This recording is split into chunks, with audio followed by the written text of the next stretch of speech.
The Bell Witch haunting is a series of strange events that happened to a family of northwest Robertson County, Tennessee in the 19th century.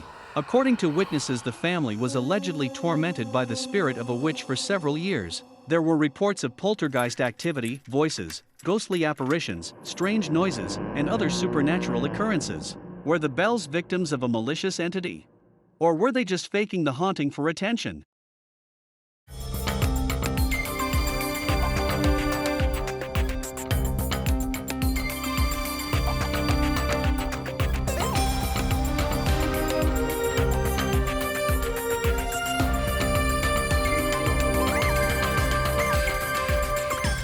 In 1894, author Martin V.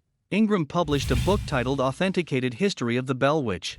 In his book, he tells a detailed story of a haunting experienced by the Bell family between 1817 to 1821. Everything started when John Bell witnessed the apparition of a strange dog-like creature. He shot the animal, but it disappeared before it could be harmed. A few weeks later, the Bell family started experiencing paranormal activity in their property. The haunting produced the apparition of different spectral entities. John's son Drew Bell witnessed an unnaturally large bird in the property. The daughter Betsy witnessed the specter of a girl in green dress swinging from the limb of a tree. Dean, a family slave, reported being followed by a large black dog on several occasions.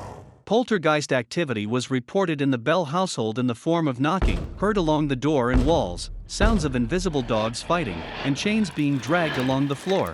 John Bell began experiencing paralysis in his mouth among other strange symptoms. Sheets were pulled from beds when the children were sleeping. Soon the entity started physically attacking the children, especially Betsy, who was slapped, pinched, and stuck with pins.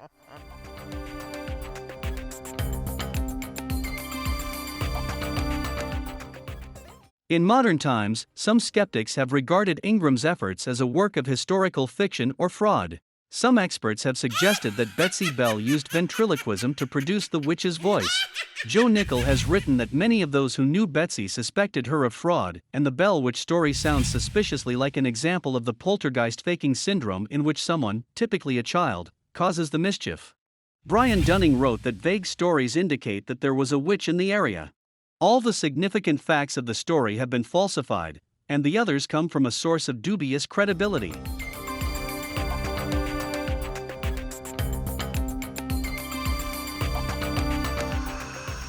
There was definitely something going on at the Bell's property. There were way too many witnesses of the events that happened there. Maybe Betsy inadvertently caused the poltergeist.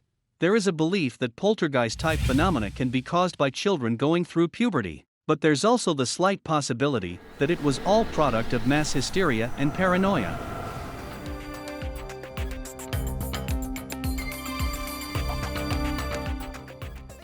What do you think about this case?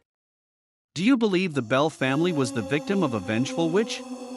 Was it all caused unintentionally by Betsy? Or was all just in their minds?